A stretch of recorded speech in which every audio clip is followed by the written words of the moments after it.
Chapter 94. Roles, Part 5. The First Meeting. At 6:07 a.m. on April 17th, 1992, the sun was just rising above the horizon as seen from the castle Hogwarts, filtering in through dawn curtains in the Ravenclaw First Year's Boys' Dorm to provide a gentle light. Red-orange for dawn, and little changed by the white fabric covering the windows, not yet waking boys more accustomed to winter's schedule. In one bed among many, Harry Potter slept the sleep of the just exhausted. Quietly, the door opened. Quietly, a figure walked across the floor. That figure came to Harry Potter's bed. The figure laid a hand on the shoulder of the sleeping boy, who started and shrieked. No others heard. "Mr. Potter," the small man squeaked. "the headmaster has requested your presence immediately." Slowly, the boy sat up in bed, his hands momentarily fiddling beneath the covers.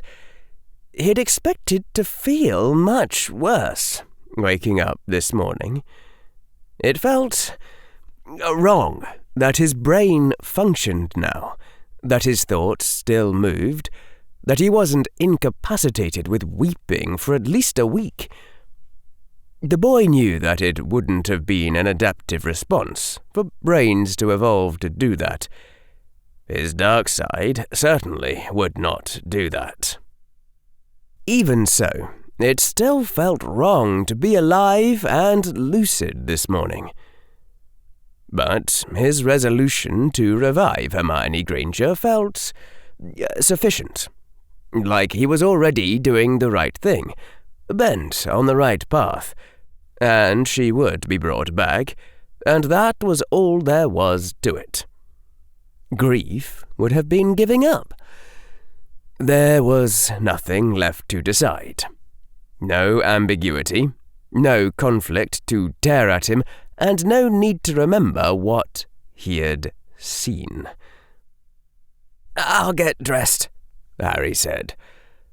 Professor Flitwick looked rather reluctant, but said in his high voice, "The headmaster specified you were to be brought to his office directly and without pause, Mr. Potter. I'm sorry." Less than a minute later, Professor Flitwick had sent him straight to the headmaster's office through the Hogwarts internal flue. Harry found himself, still in his pyjamas, facing Albus Dumbledore. The deputy headmistress was also sitting in another chair, and the potions master lurked nearby amid the weird devices, caught in a gaping yawn just as Harry had entered through the fireplace. "Harry," the headmaster said without preamble, "before I say what I must say next, I tell you that Hermione Granger did truly die. The wards recorded it and informed me. The very stone spoke that a witch had died. I tested her body where it lay, and those were Hermione Granger's true mortal remains, not any doll or likeness. There is no way known to wizardry by which death may be undone.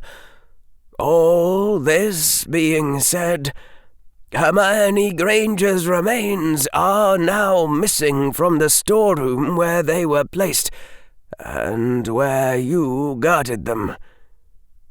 Did you take them, Harry Potter?" "No," Harry said, narrowing his eyes. A glance showed him that Severus was watching him intently. Dumbledore's gaze was also keen, though not unfriendly. "Is Hermione Granger's body in your possession?" "No." Do you know where it is? No. Do you know who took it? No, Harry said, then hesitated. Besides the obvious probabilistic speculations which are not based upon any specific knowledge of mine.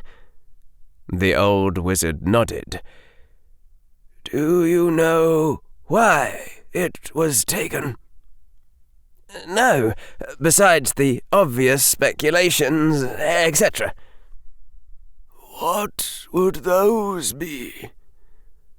If the enemy can notice you running off to consult the Weasley twins during class after Hermione was arrested, and find out about that magic map you said was stolen, then the enemy can wonder why I was guarding Hermione Granger's body. My turn. Did you arrange for Hermione's death in hopes of getting the money back from Lucius? What? Said Professor McGonagall. No, said the old wizard. Did you know or suspect that Hermione Granger would die? I did not know. As for suspicions, I placed her in the most strongly defended position I could against Voldemort. I did not will her death, nor allow it, nor plan to benefit from it, Harry Potter.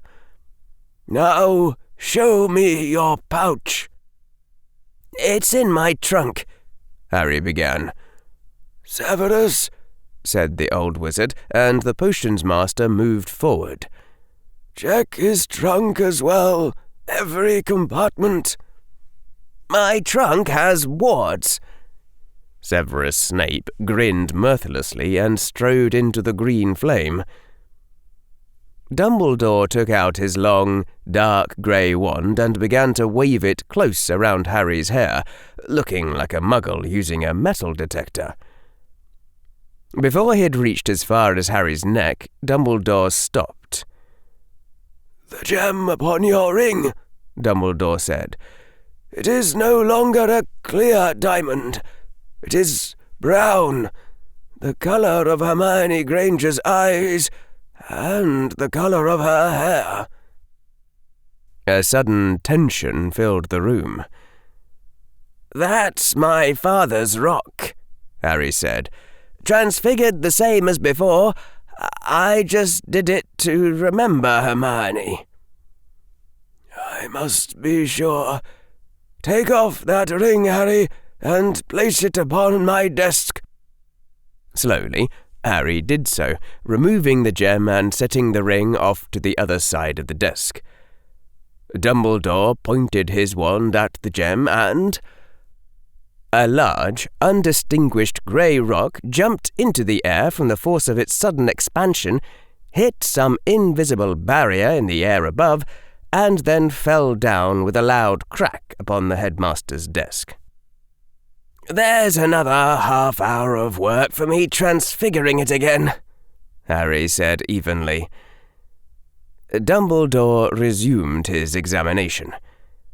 Harry had to remove his left shoe and take off the toe ring that was his emergency portkey if someone kidnapped him and took him outside the wards of Hogwarts, and didn't put up anti-apparition, anti-portkey, anti-phoenix, and anti-time-looping wards, which Severus had warned Harry that the Inner Circle Death Eaters would certainly do. It was verified that the magic radiating from the toe ring was indeed the magic of a portkey, and not the magic of a transfiguration.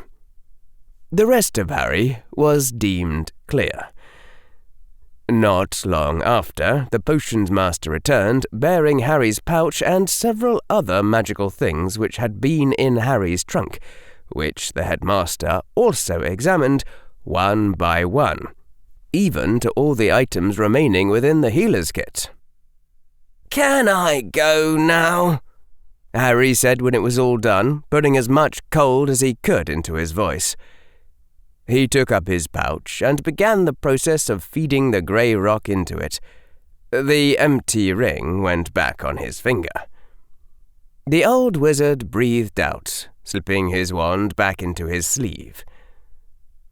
"I am sorry," he said.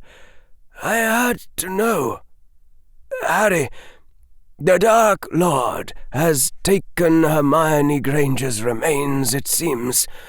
I cannot think of anything he would gain thereby, except to send her corpse against you as an invirus. Severus shall give you certain potions to keep about your person. Be warned now, and be prepared for when you must do what must be done." "Will the invirus have Hermione's mind?" "No." "Then it's not her. Can I go, at least to change out of my pyjamas?" "There is other news, but I shall be brief. The wards of Hogwarts record that no foreign creature has entered, and that it was the defense professor who killed Hermione Granger." Harry said. Thought 1.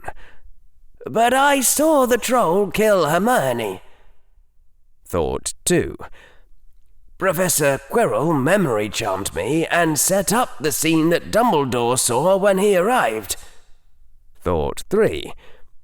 "Professor Quirrell can't do that. His magic can't touch mine. I saw that in Azkaban." Thought 4. "Can I trust those memories?" Thought 5. "There was clearly some sort of debacle at Azkaban. We wouldn't have needed a rocket if Professor Quirrell hadn't fallen unconscious.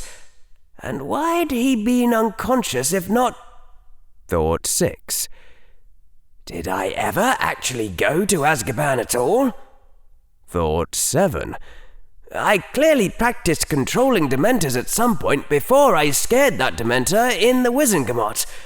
And that was in the newspapers." Thought 8. "Am I actually remembering the newspapers?" Harry said again. "That spell seriously ought to be unforgivable. You think Professor Quirrell could have memory charmed—" "No. I went back through time and placed certain instruments to record Hermione's last battle, which I could not quite bear to watch in my own person." The old wizard looked very grim indeed. "Your guess was right, Harry Potter. Voldemort sabotaged everything we gave Hermione to protect her. Her broomstick lay dead in her hands. Her invisibility cloak did not conceal her. The troll walked in the sunlight unharmed. It was no stray creature, but a weapon pure and aimed. And it was indeed the troll who killed her, with strength alone, so that my wards and webs to detect hostile magics went for naught. The defense professor never crossed her path." Harry swallowed, shut his eyes, and thought. "So, this was an attempted frame on Professor Quirrell, somehow. It does seem to be the enemy's modus operandi. Troll eats Hermione Granger. Check the wards. Oh, look, actually, the defense professor did it, same as last year. No, that can't be right." "Why not, Mr. Potter?" said the potions master. "It seems obvious enough to me." "That's the problem. The enemy is smart." Slowly the fog of sleep was drifting out of Harry's mind, and after a full night's sleep his brain could see things which hadn't been obvious the day before. Under standard literary convention, the enemy wasn't supposed to look over what you'd done, sabotage the magic items you'd handed out, and then send out a troll rendered undetectable by some means the heroes couldn't figure out even after the fact, so that you might as well have not defended yourself at all. In a book, the point of view usually stayed on the main characters. Having the enemy just bypass all the protagonist's work as a result of planning and actions taken out of literary sight would be a diabolus ex machina, and dramatically unsatisfying. But in real life, the enemy would think that they were the main character, and they would also be clever, and think things through in advance, even if you didn't see them do it. That was why everything about this felt so disjointed, with parts unexplained and seemingly inexplicable. How had Lucius felt when Harry had threatened Dumbledore with breaking Azkaban? How had the auras above Azkaban felt seeing the broomstick rise up on a torch of fire? The enemy is smart. The enemy knew perfectly well that you'd turn back time to check what really happened to Hermione, especially since the troll getting into Hogwarts at all tells us that somebody can fool the wards. Harry shut his eyes, thinking harder, trying to put himself into the enemy's shoes. Why would he, or his dark side, have done something like, "We're meant to conclude that the enemy has control of what the wards tell us, but that's actually something the enemy can only do with difficulty or under special conditions. They're trying to create a false appearance of omnipotence. Like I would." Later, hypothetically, the wards show Professor Sinestra killing someone. We think the wards are just being fooled again, but really, Professor Sinestra was legitimized and she did do it. "Unless that is precisely what the Dark Lord expects us to think," said Severus Snape, his brow furrowed in concentration. "In which case he does have control of the wards, and Professor Sinestra will be innocent." Does the Dark Lord really use plots with that many levels of meta? Yes, said Dumbledore and Severus. Harry nodded distantly. Then this could be a setup to either make us think the wards are telling the truth when they're lying, or a setup to make us think the wards are lying when they're telling the truth, depending on what level the enemy expects us to reason at. But if the enemy is planning to make us trust the wards, we would have trusted the wards anyway if we'd been given no reason to distrust them, so there's no need to go to all the work of framing Professor Quirrell in a way that we would realise we were intended to discover, just to trick us into going meta. "Not so," said Dumbledore. "If Voldemort has not fully mastered the wards, then the wards had to believe that some professor's hand was at work, else they would have cried out at Miss Granger's injury, and not only upon her death." Harry reached up a hand and rubbed at his brow, just beneath his hair. Okay, serious question. If the enemy is that smart, why the heck am I still alive? Is it seriously that hard to poison someone? Are there charms and potions and bezoars which can cure me of literally anything that could be slipped into my breakfast? Would the wards record it? Trace the magic of the murderer? Could my scar contain the fragment of soul that's keeping the Dark Lord anchored to the world so he doesn't want to kill me? Instead, he's trying to drive off all my friends to weaken my spirit so he can take over my body. It'd explain the Parselmouth thing. The Sorting Hat might not be able to detect a lich phylactery thing. Obvious problem one. The Dark Lord is supposed to have made his lich phylactery thingy in 1943 by killing what's-her-name and framing Mr. Hagrid. Obvious problem two. There's no such thing as souls. Though Dumbledore also thought that my blood was a key ingredient in a ritual to restore the Dark Lord's full strength, which would require keeping me alive until then. Now there's a cheery thought. Well, Harry said, I'm sure of one thing. And that is? Neville needs to be taken out of Hogwarts now. He's the obvious next target, and no first-year student can survive this level of offence. We're lucky Neville wasn't assassinated yesterday evening. The enemy doesn't have to wait until we're finished mourning to make their next move. Why didn't the enemy strike while we were distracted? Dumbledore exchanged glances with Severus, and then with the suddenly tight expression of Professor McGonagall. Harry, said the old wizard, if you send all your friends away yourself, that is just the same as if Voldemort... I will be fine. I can do without Neville for a couple of extra months. It's not like you are planning to make my friends stay here over the summer, and that it's just plain not sufficient justification to let him get killed. Professor McGonagall. I quite agree, said the Scottish witch. She frowned. I extremely agree. I agree to the point where I'm having some trouble figuring out how to express this, Albus. To the point where you're going to haul him out there yourself, regardless of what anyone else says, because it's no excuse to say you were only following orders if Neville gets killed? Harry said. Professor McGonagall closed her eyes briefly.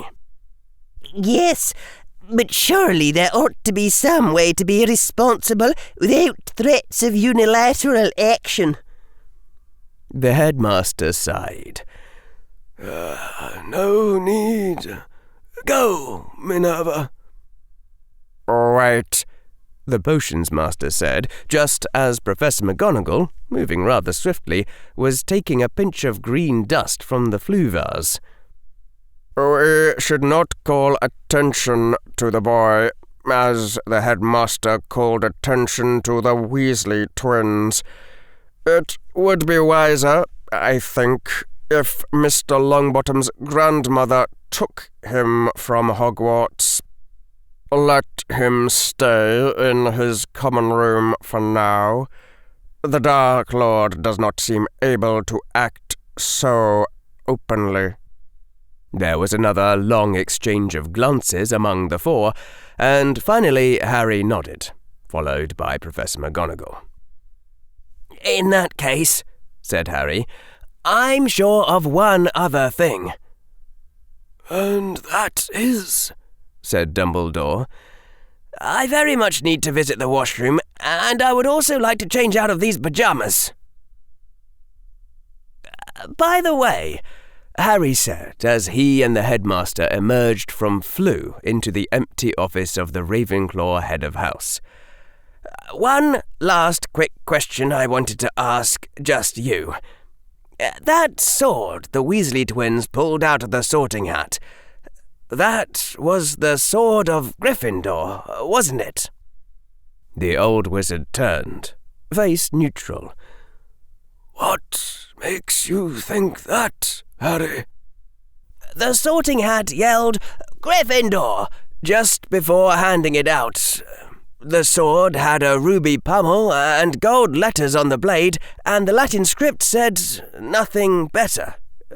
Just a hunch. Nihil supernum, said the old wizard. That is not quite what it means. Harry nodded. Mm-hmm. What did you do with it?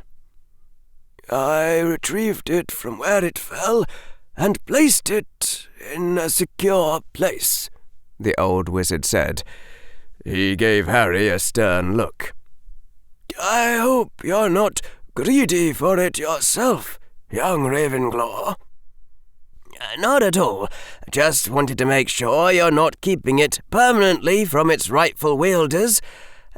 So, the Weasley twins are the heir of Gryffindor, then? The heir of Gryffindor? Dumbledore said, looking surprised. Then the old wizard smiled, blue eyes twinkling brightly.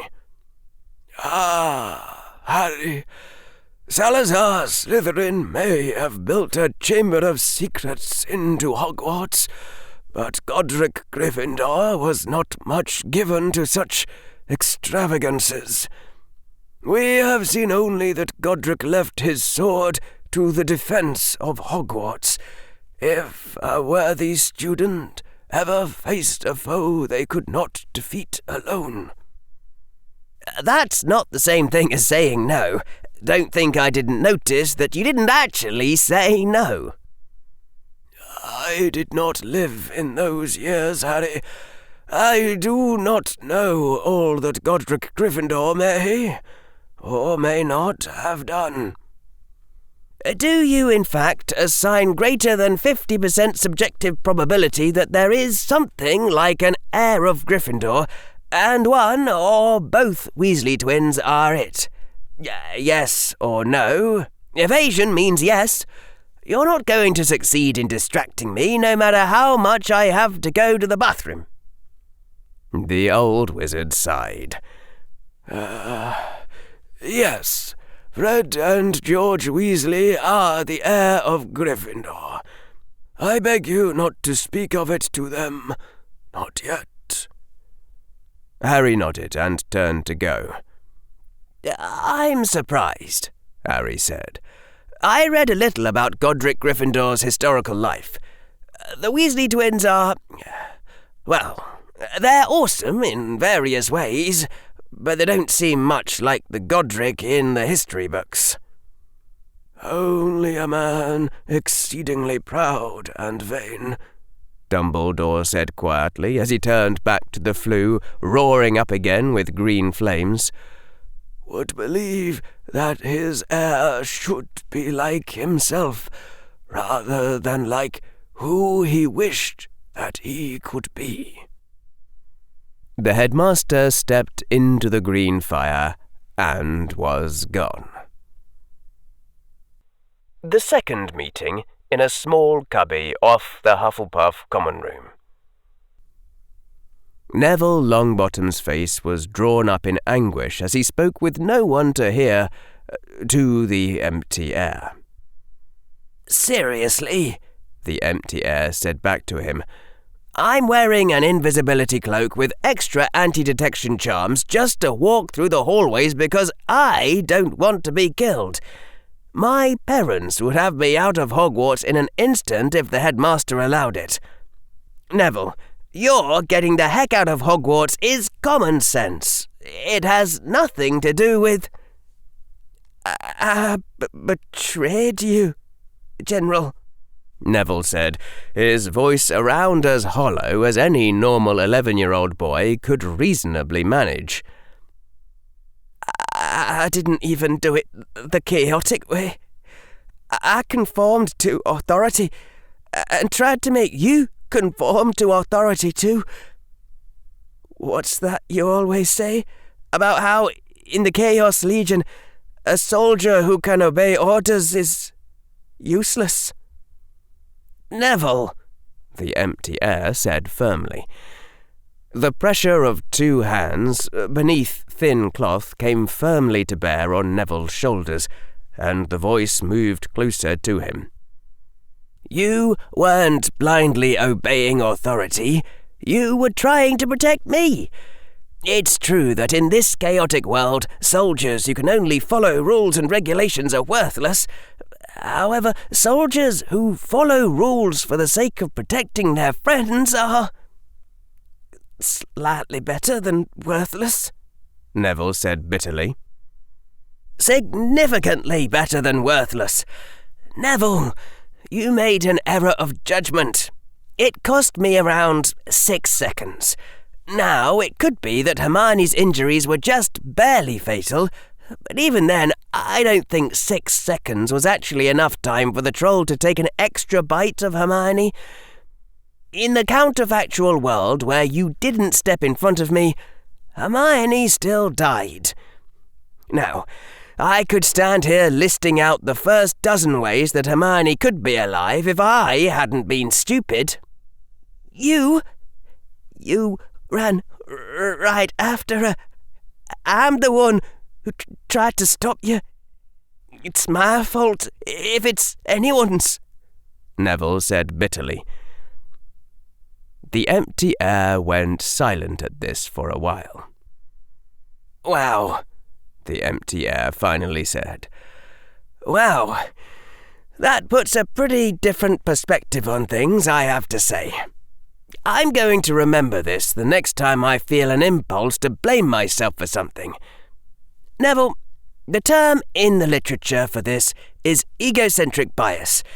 It means that you experience everything about your own life, but you don't get to experience everything else that happens to the world. There was way more going on than you running in front of me. You're going to spend weeks remembering that thing you did there for 6 seconds, I can tell, but nobody else is going to bother thinking about it. Other people spend a lot less time thinking about your past mistakes than you do, just because you're not the centre of their worlds. I guarantee you that nobody except you has even considered blaming Neville Longbottom for what happened to Hermione. Not for a fraction of a second. You are being, if you'll pardon the phrase, a silly-dilly. Now shut up and say goodbye. I don't want to say goodbye, Neville said. His voice was trembling, but he managed not to cry. I want to stay here and fight with you against whatever's happening. The empty air moved closer to him and embraced him in a hug, and Harry Potter's voice whispered, Tough luck.